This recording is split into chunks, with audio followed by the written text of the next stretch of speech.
Hello guys! Welcome to my YouTube channel. Sa videong ito ay ating sasagutin ang tanong mula sa ating comment section. Narito po ang kanyang tanong. Hi, good day. Ask ko lang po sana.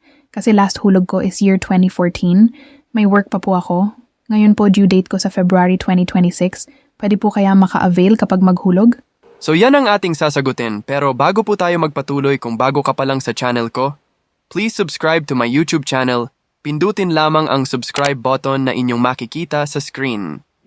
Now let's back sa ating tanong. Paano ba maa-avail ang PhilHealth sa February 2026 kapag 2014 pa ang huling hulog? Alam nyo bang pwede pa rin ninyong magamit ang inyong PhilHealth anytime, pero kailangan mong mag-retroactive payment? Ano ba ang ibig sabihin nito? Ito ay pag-update ng iyong contribution. Sa madaling salita ay kailangan mong bayaran ang mga past or missed contribution mo. Paano malalaman kung magkano ang mababayaran? Narito ang premium schedule ng PhilHealth para masundan po natin kung magkano ang ating contribution per month.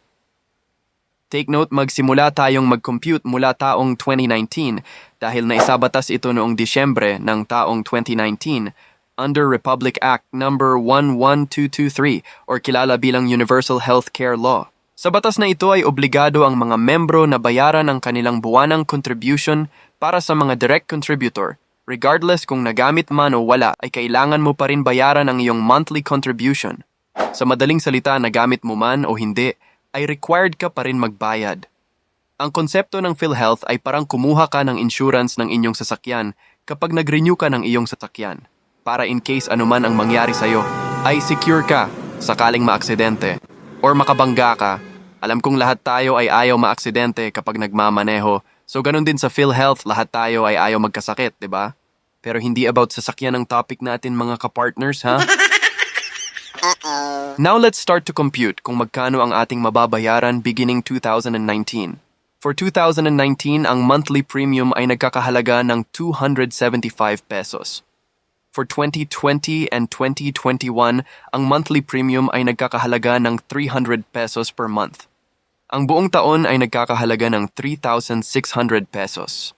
For 2022 and 2023, ang monthly premium ay nagkakahalaga ng 400 pesos per month. So ang whole year ay nagkakahalaga ng 4,800 pesos. For 2024 hanggang taong 2026 naman, ang monthly premium ay nagkakahalaga ng 500 pesos per month. At ang whole year na inyong mababayaran ay nagkakahalaga ng 6,000 pesos. So ganun lamang kung papaano computin ang inyong babayaran sa PhilHealth.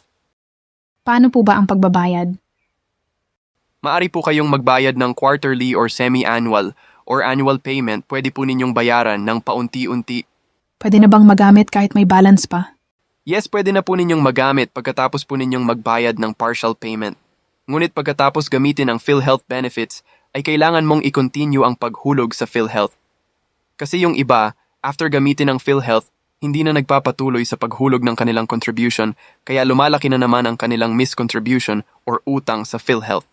Kung kayo ay walang trabaho at walang kakayahan magbayad ng inyong PhilHealth, maari po kayong humingi ng tulong sa DSWD ng medical assistance. Meron po akong ginawang video kung papaano po kayo makakakuha ng tulong sa DSWD. Nasa description ng videong ito ang link mga kapartners. Disclaimer lang po, ang mga impormasyong nakapaloob sa videong ito ay batay lamang po sa kasalukuyang policy ng PhilHealth. Ang aktual na payment, proseso, at requirements ay maaaring magbago anumang oras depende sa mga bagong guidelines ng PhilHealth. Kung gusto mo ng mga ganitong content, inaanyayahan ko po kayong i-follow ang aking channel. Pindutin lamang ang subscribe button na inyong makikita sa screen para updated ka sakaling may bagong video tayong i-upload. At kung may tanong kayo or opinion ay maaring i-type lamang ninyo sa ating comment section at aking sasagutin. Maraming salamat po sa inyong panunood.